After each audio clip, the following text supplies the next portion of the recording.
1h46, estamos de volta com o Gazeta Entrevista. Os dois últimos blocos serão com o deputado estadual Gelen Diniz. O deputado estava ali num aperreio na Assembleia Legislativa, né, porque hoje foi apreciado ali o projeto de emenda constitucional, uma PEC, que inclusive foi o grande motivo ontem aqui da conversa com o presidente do Sindicato dos Policiais Penais do Estado do Acre, o Joelison Ramos, e ele citou o deputado Gelen Diniz em uma situação que foi a seguinte: aperta o piloto aqui, lá, só recordar aqui para o telespectador.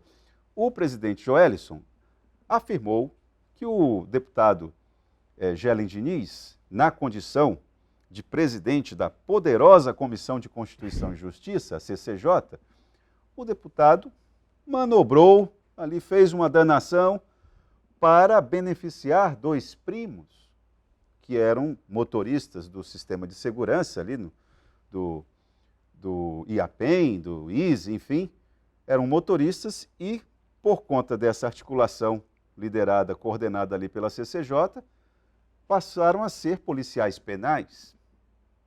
Então, é justo que nós hoje tenhamos aqui a presença do deputado Gelen Diniz para que ele se explique. Deputado, boa tarde. Entre outras coisas, esse é um assunto de destaque, né? Porque, afinal de contas, ser acusado de uma danação desse nível não é nada, digamos assim, prazeroso. Boa tarde. Muito boa tarde, Itaam. Primeiro, eu quero agradecer o espaço. Ontem, quando eu vi o vídeo, né, eu já pedi a você um espaço para vir aqui e repor a verdade, né, porque essas afirmações são levianas, mentirosas, vindas de uma pessoa que demonstra total falta de caráter. Né, porque isso não se faz. Quem assistiu ontem, Itaam, não vai assistir hoje. Né? Não necessariamente as mesmas pessoas. Então, as pessoas que vão ouvir a entrevista hoje, que eu trouxe dados, trouxe papéis para mostrar o que realmente aconteceu. O que há de mentira? Tudo. Né? Não há 32 pessoas que eram motoristas e passaram a ser policiais penais? Sim, assim como há também centenas de ex-agentes penitenciários passaram a ser policiais penais. Num primeiro momento, o presidente do sindicato do IAPEM me acusou de ser o autor da PEC. Eu demonstrei que eu não sou o autor. O autor foi o Poder Executivo. Veio do Executivo, que optou por transformar os agentes penitenciários e os motoristas, todos, em policiais penais. Eu conversei com o procurador do Estado a respeito, né, para entender a situação. Ele disse: olha, não é mais do interesse do Estado ter essa carreira motorista. E eles têm o mesmo salário que os agentes penitenciários. E fazem funções semelhantes. Havia agentes penitenciários guiando viaturas, como havia motoristas tirando plantão junto com os agentes penitenciários na guarita, fazendo lá o terço de hora que eles fazem. Então, funções semelhantes e salários iguais até os centavos. E o Estado do Acre, o Poder Executivo, enviou a PEC transformando todos em policiais penais. Quando uma PEC chega na Assembleia, ela não vai para a Comissão de Constituição e Justiça. Ela vai para onde? Isso é um total desconhecimento, demonstra a ignorância do presidente do sindicato, né, que, mais uma vez, reitero, foi extremamente leviano, me acusando sem nenhum fundamento, né, sem nenhuma base para corroborar essas afirmações. Uma PEC, quando chega na Assembleia, é montada uma comissão especial para analisar a PEC, que foi o que aconteceu. E eu trouxe aqui os dados. Eu tenho aqui a comissão especial, que é presidida pelo deputado Luiz Tchê, deputado Cadmiel Bonfim, deputado Gelen Diniz, deputado Nenê Almeida e deputado Roberto Duarte. Eu sequer fui o relator. Relator aqui está bem claro. Relator quem foi? Roberto Duarte? Você pode ler aqui. Não.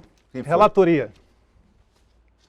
Relatoria, deputado Nenê Almeida. Nenê Almeida, presidida pelo deputado Luiz Tchê, uma comissão especial que analisa a PEC. Não vai para a CCJ. Dizer que essa PEC foi aprovada dessa forma, porque eu sou presidente da CCJ, é assim uma ignorância sem tamanho. De um representante sindical, de quem você espera que defenda os interesses da sua categoria. Como é que vai defender o interesse da categoria dessa forma, se ele não conhece nada? Deixa eu só pontuar para o telespectador, esse episódio que o deputado está tratando aqui especificamente, não é esse que foi aprovado hoje em 2 turnos na Assembleia. Esse que ele está falando é em relação ao que ele foi acusado ontem, do presidente do Sindicato dos Policiais Penais. Que aqui, tem aqui, não sei se o Egli pode apertar o biloto aqui, Egli, olha. aqui foi aprovado no dia 11 de dezembro de 2019, esse relatório da comissão especial. Dá para colocar a data aqui, Egli? Olha só, aqui, ó. Opa, aqui. Aprovado no dia 15 de dezembro de 2019. Está aqui a relatoria do deputado Neném Almeida. Parecer número 9 de 2019. Na última folha tem a presidência, que é do deputado Luiz Tchê. Né? Na última folha. Aqui, deputado Luiz Tchê, só um instante, Egli, aqui é importante esse registro aqui. Isso aqui é o parecer, o que a comissão especial composta, presidida, né, pelo deputado Luiz Tchê, cujo relator o deputado Neném Almeida, esse grupo entendeu que o que o governo apresentou para a Assembleia Legislativa respeitava a Constituição, né? Um projeto de emenda à Constituição, esse grupo avaliou e entendeu que sim, que era constitucional. Agora, o presidente também falou o seguinte: é bom os deputados atentarem para o que vão aprovar amanhã, que é hoje, porque senão nós vamos entrar com uma ação de inconstitucionalidade e vai sobrar para geral, inclusive para esses 32 motoristas. E aí? Inclusive ele disse que isso aí ia cair no colo do governador. Exato. Na PGE, que o governador ia ter dificuldade para sancionar ou vetar, é mais uma ignorância. Proposta de emenda à Constituição não vai para a sanção do Executivo. Ela é promulgada e publicada pela mesa diretora da Assembleia Legislativa. E ali já passa a ter força de lei? Já passa a ter força de Constituição. Deixa de ser uma proposta de emenda e passa a ser texto constitucional. Então, toda proposta de emenda à Constituição é dessa forma. O rito é esse. Uma comissão especial, não passa pela CCJ, né? E em seguida, se aprovada em 2 turnos, com no mínimo 14 votos, o plenário que faz a promulgação e publicação. Bom, diante do que vocês aprovaram hoje em 2 turnos... Só para concluir com relação a esse assunto de ontem, Ita, pois não. Né, após essa aprovação da PEC, eu observei uma discriminação constante com relação aos ex-motoristas, aos 32, que foi o texto da Constituição que os contemplou. Eles não têm culpa disso, não. O salário deles era igual. Se tivesse como motorista hoje, provavelmente teria o salário igual também. E aí aconteceu uma certa discriminação. Por exemplo, não tinham direito a usar arma, não tinha posse de arma. Não podiam fazer banco de horas. Banco de horas é horas extras. Né? E aí é onde entra o papel do deputado Gerlin Diniz, que eu fui com o presidente do IAPEM questionar, pedir, reivindicar. Estive na CEPLAG questionando e hoje eles têm direito ao porte de arma, como todos os outros policiais penais, porque não são diferentes, a lei os contemplou, podem fazer banco de horas também. Então é aí que há a identificação do deputado Gerlin Diniz com essas pessoas. E aí tentam me acusar de algo, não diria ilegal, mas imoral, eu ter, na condição de presidente da CCJ, articulado para beneficiar um familiar. Mentira. Né? Uma postura mentirosa que não se espera de um líder sindical, mas, infelizmente, é o tipo de líder sindical que o IAPEM tem. Para você ter uma ideia, só para concluir, Oitan, eu disse na tribuna da Assembleia... Que o IAPEM não, que os policiais penais têm. Né? Que os policiais penais. Eu disse na tribuna da Assembleia que, se o presidente do sindicato dos policiais penais tivesse ficado em casa assistindo Netflix, eles teriam ganho mais do que o que ganharam agora com esses reajustes salariais.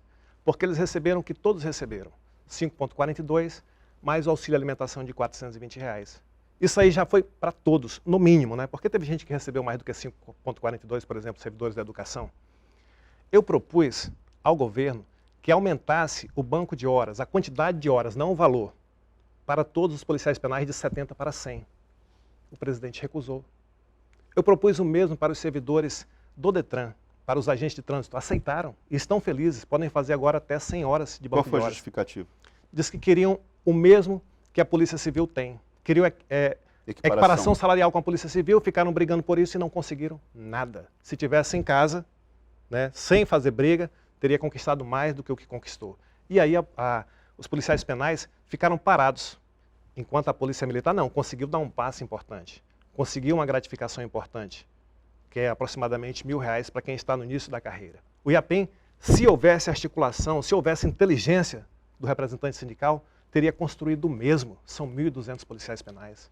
Mas aí, ao invés de defender uma matéria onde pode alcançar algo de positivo para a categoria, fica discriminando, discrimina ex-motoristas, fica acusando mentirosamente deputados estaduais, como eu fui acusado aqui no seu programa. Trouxe os documentos hoje.